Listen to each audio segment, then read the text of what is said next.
All right, we're here in the Phillies clubhouse. This is where all the action took place before the media came in, of course. This locker right here used to be Mariano Duncan's locker. Mariano had these clothes that would retro clothes from the 70s that he used to wear with all the colors and all the beautiful things that he did. But Mariano was probably the funniest guy on the team. No one knows that because of the language barrier, but he was the funniest guy. Dave Hollins' locker was right here. Sometimes Dave, most of the time Mikey. Mikey had a little, his other personality, his alter ego. And this locker, it's a wonder it's still standing because he destroyed it 2 or 3 times. And I'm sure that they had to reinforce this whole thing because he had a little temper. This locker here, Tankhead, Todd Pratt. Young guy, we let him down into our area, a little area down here, because we thought he would be fun, and he was. He was a fun guy to have around here. And again, he's like Mariano Duncan. People don't know it because he didn't get much playing time, but Tank was one of the funnier guys we had. We kept this locker empty because all the stuff that came from my locker, which is now Real Cormier's, this was my locker, and all the stuff that filtered out, the trash and everything that I never cleaned up all year because I was a slob, came into this locker. And Tank actually one day tried to get some of his stuff over into this locker, and I told him, I said, look, you're young, you're a rookie, get your crap out of my locker, because he said, well, you already got a big one in this one. I said, how much you need? I said, believe me, you'll see by the end of the year all the crap that I have that's piled up. And it took them like 2 or 3 days for the clubhouse kids to clean this thing after the season was over. This one was Lenny's. Lenny Dykstra had his locker here, and he used to have a sandbox right here where he'd spit his tobacco when he's sitting here getting dressed. And Lenny amazingly kept an immaculate locker, like really clean. He was disappointed in myself that I was such a slob because after a while stuff would start sliding underneath and like papers and letters and stuff would fly underneath, and he got kind of upset with that. But Lenny was okay. Didn't talk a whole lot. Very quiet guy. People don't know that about him. Right here was Inky, Pete Incaviglia. Inky was a new guy on the team, but we thought, with his charm and personality, we could let him down here. And plus, he was a little psycho, so it was good to have another guy down here that can keep, as long as we kept the pitchers out. That's what was the main thing. Larry Anderson, David West, they were all up there where they belong, the pitchers at the other end. The only one pitcher that we allowed down here, but he wasn't really a pitcher. You guys have seen him pitch. He just threw the ball hard and actually did not know where it was going. Mitch Williams' locker was right here. This is where Mitch whined and complained about saves and blown saves, and I walked too many guys. He's not telling us anything we don't know because we had to be out there and watch that crap. This locker right here, I'll never say anything bad about this man, Darren Dalton, our leader, our fearless leader, the guy who willed us to win in 1993. This was his locker. I don't know how me and him got the 2 big lockers. I can understand him. Why I got one, I have no idea. But like I said, this was called Macho Row. We don't know who started that name, but it wasn't us because we didn't see ourselves as macho. And actually, the lockers were great. Everything was great, but the real action took place in the training room, after the games, away from the media because media is not allowed in there. This is the place where it all took place for the Phillies right here. This is where games were won and lost in the training room. Now, you guys aren't allowed in here, but no one's here, so come on in. Let's go. See, now these weights and everything, this is the modern player. These weren't here when I was here because we didn't lift weights. We lifted pitchers of beer. I can tell you where everyone sat. It was like a ritual every night. There was a training table right there. Darren Dalton sat there. All he had on was his sliding shorts, no shirt because, he had that great body and everyone was jealous. This was my seat right here. And actually, when I would walk in after the game, there'd be 2 pitchers of beer here, a pack of cigarettes, and an ashtray right here. Of course, with the health of the players now, none of them do that stuff. Mitch always came in here and sat and told us how great he pitched, so we knew that was a lie. There was a lot of lying in this room, too. Inky would sit here on this table, and Dave Hollins would sit on the end. Lenny would sit back here in the corner with about 50 towels bunched up around him and eating watermelon and spitting the seeds all over the floor, but he would use the towels there to spit his tobacco juice in. And it was disgusting. He was a disgusting guy. Yeah, I said he kept his locker clean. He was a pigsty, though, but I ain't going to lie. But this is where we all sat, and we stayed here till, 2, 3, 4 in the morning talking baseball. This is the place. This is the burial ground. This is where every pitcher, every player, and no one was immune to it. Dalton, Dykstra, myself, if we played bad or made bad mistakes, mental mistakes, we all got buried in this room, and it was the greatest. This is the greatest place. This is where our team came together. And this is where we actually won and lost games in here to take it out there for the next day. Look at these guys are healthy now. This stuff is, I tell you what, I used to, Inky, Dalton, and Hollins and Dykstra used to come back here after games like every other home game, and they would come in here and lift weights and and I would sit here with a beer and an ashtray and can't understand why they were grunting and sweating and like trying to build their bodies up when we just had to play again the next day. I thought, rest would be better, but this room is the greatest room ever as far as the Phillies are concerned. It was a pigsty. There was pizza everywhere. I mean, pizza from like three homestands prior.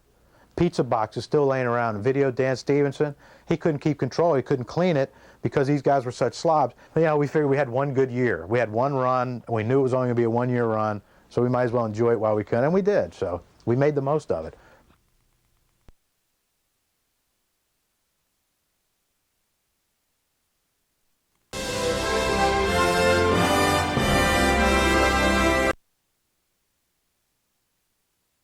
Or tell the people back here just exactly what you think of me, what a great guy I am. Could you expound on that a little bit? You're an old fart. You just happen to be hanging around and we let you get in the middle of this, but you're an old fart. You probably got another year or two in you. Could you tell me what do you really think of me? I usually don't, Larry. I don't usually think of you at all to speak of, and actually I think you're an asshole. I mean, you really helped my self-esteem, and there's been times when I just thought it wasn't worth it, but I called on you, Larry, and I tell you, you helped me out. Well, that's all you have to say about me? That's all. Having a good hair night? Great hair night, man. Let's put it back. Because the team led the whole run scoring bit last year, and if we give them a chance to win the ball game, they can do it, and that's what it come down to. And didn't we? Believe it. Thank you. You're not going to be able to fit the mask around your head tomorrow after this celebration tonight. Do you think that's going to be a problem? No problem at all, I'll probably see 3 baseballs tomorrow, but I'll just swing at the middle one. I hope I do the job. Haven't you done it all year? Believe it. Believe it. Hey. Jerome is in the house. Jerome in the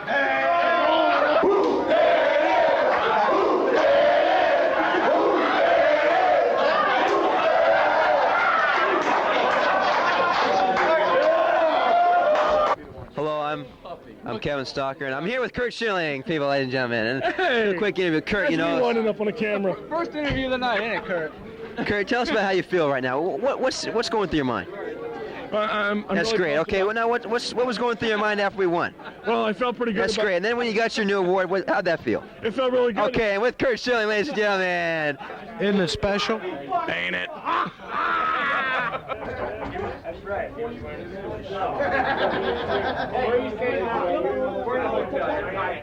I'd kill him, but we need him for 7 more days.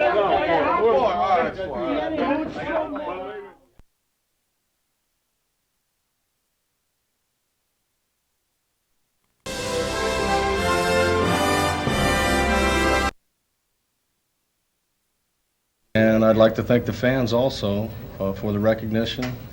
That was nice to be voted in. It's amazing the fans want to see me play.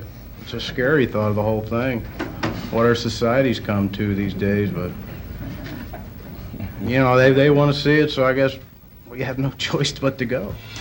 Jake and Dutch, John Kruk, and Darren Dalton, friends, teammates, lovers.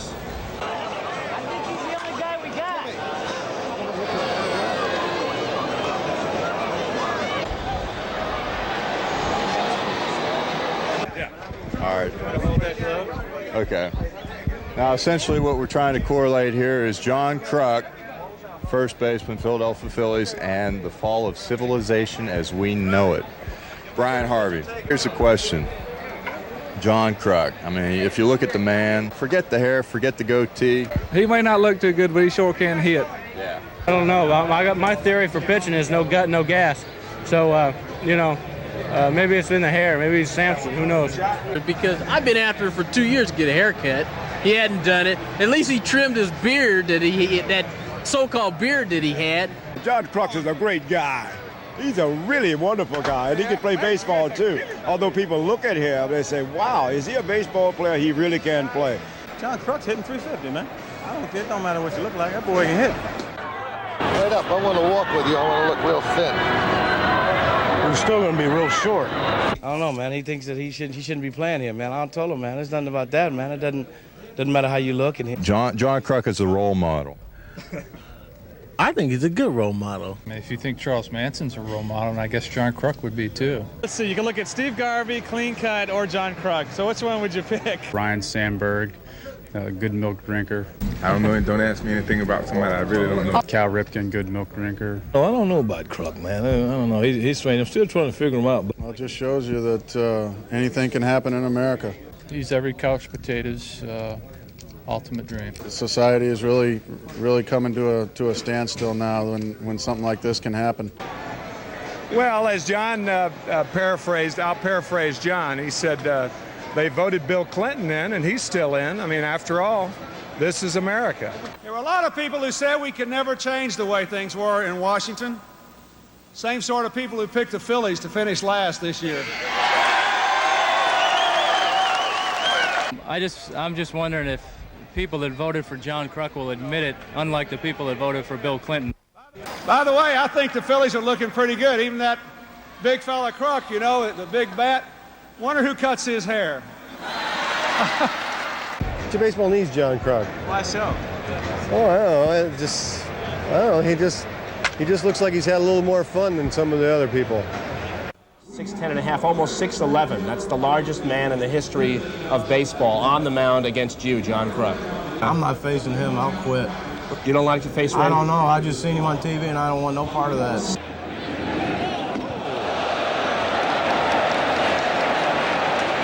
John Kruk fanning himself off. Johnson has had pitches clocked at as much as 102 miles per hour in Major League play. Would you say his heart is palpitating a bit? Look at the next step. I don't blame John one bit for going toward first. And you can see him smiling. The first one's over his head, and then look at this. Looks like a rope was on his right leg. And he bailed out again at the breaking ball. He wants no part of Randy Johnson. None. Nada. That was it. You knew that was coming. John had no chance.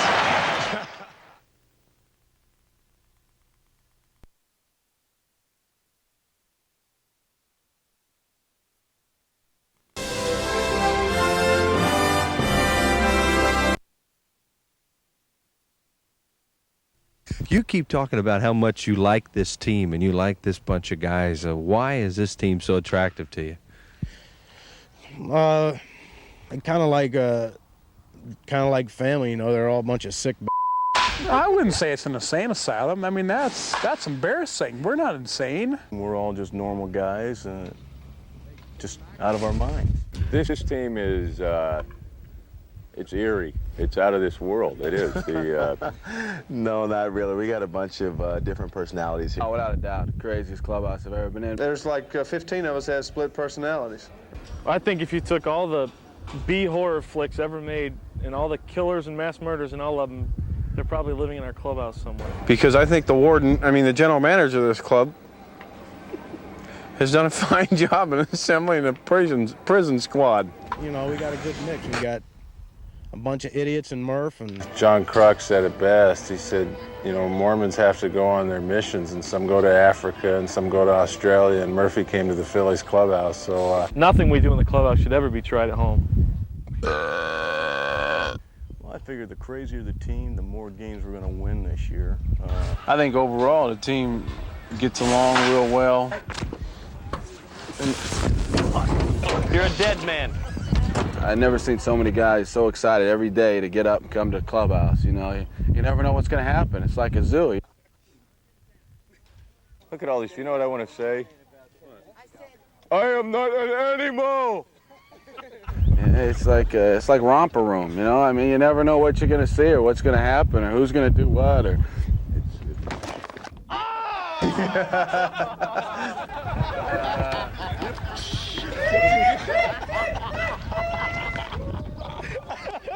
There you go again. You're calling us psycho. We're not psycho. How do you feel about this year's club? It's unbelievable.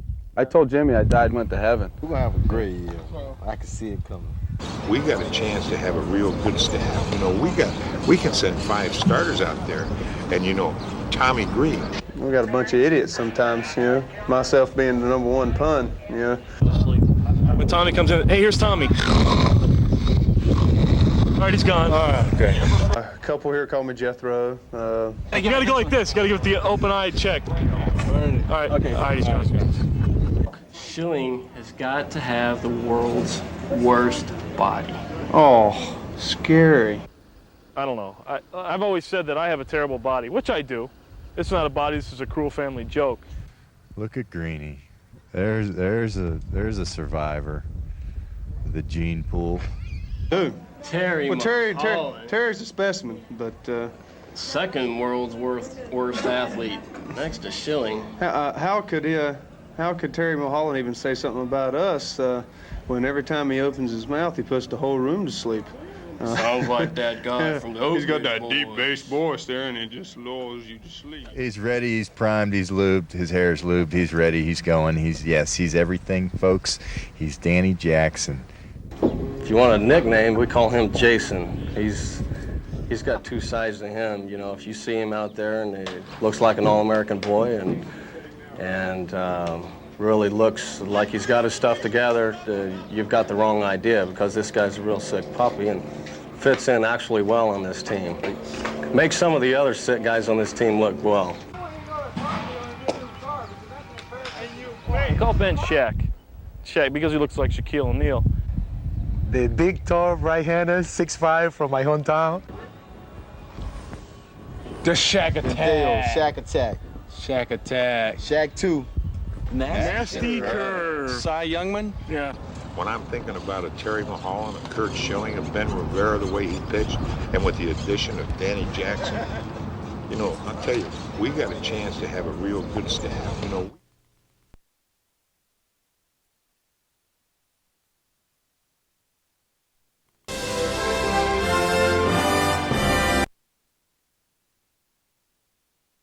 People ask me about him all the time. What was Lenny Dykstra like? I say, you know what? In the locker room, he was very quiet. And they look at me like, no, he's running around yelling and screaming. I said, no. I said, he basically came in, sat in his locker, and spit Dr. Pepper on his shoes to clean them, and didn't say a whole lot. Like, he would come up and start to tell you a story, then he'd leave and go in the training room, and then an hour later come back, and you say, hey, Lenny, finish that story. And he's like, well, what are you talking about, dude? What was I talking about? I'm like, okay. The dude was an experience, you know. The dude would be an experience even if it had nothing to do with baseball. I mean, you could run into Lenny, I'm sure, away from the field and come away a little bit dazed and confused as to just what exactly just happened. But, you know, Lenny, I think, was, if there's such a definition as a creature of habit or a guy that's superstitious or has his routine or needs to do things, you know, consistently, as far as preparation goes, it was Lenny. I mean, you know, I think Franklin that year sent him like over 500 pairs of batting gloves because, you know, if he made an out or he didn't like the way they felt, they were in the trash. I used to pick all these new gloves out of the can for my son Vince, who was young at that time, and take them home. I mean, they didn't even have any pine tar on them yet. But Lenny was very superstitious. Nobody could touch his bat if he was hitting good. I remember a pitcher picked it up one time during BP, and he looked over there and he said, whose bat's that? And he said, it's yours. He says, give me that thing. And he went nuts, you know. It was like, this is sacred. Don't touch this while I'm going good. If I'm 0 for 4, you can use all my bats. When I get 2 or 3 hits, I don't want you to touch anything. But he would wear the same undershirt if he was hitting good. Obviously, if he wasn't, he'd be changing, but very superstitious. Well, you know, in this game of baseball, man, it's a great game, but it can also humble you quick. I mean, and you get to the point where you can't stop it. You know, something you don't get a hit, you think it's because you had your chew or your batting gloves on a different way, or you wore the wrong undershirt, and so you know, especially when you're winning, you know, you combine trying to be successful not only as an individual, but then you know when your team's winning, you combine. So I had dual superstition angles going. It was an amusement park. It was hands down the funnest baseball environment I've ever been around, because there were no boundaries as to what you could say, what you could do. You get 25 guys with over 75% incredibly immature together, for 180 days, and stuff has to happen. That cast of characters, they were just so much fun to be around. And I'll never forget when Joe Carter beat us in Game 6. We fly back to Philadelphia. Now they're like, that team really captured the imagination of the Phillies fans and the public. There were like several thousand fans to greet us even after we had lost the World Series. And I'm walking off the plane behind Larry Anderson, and LA's doing like this. I said, LA, what are you doing? We didn't, what's the V for victory? We didn't win. He said, no, that means we're number 2.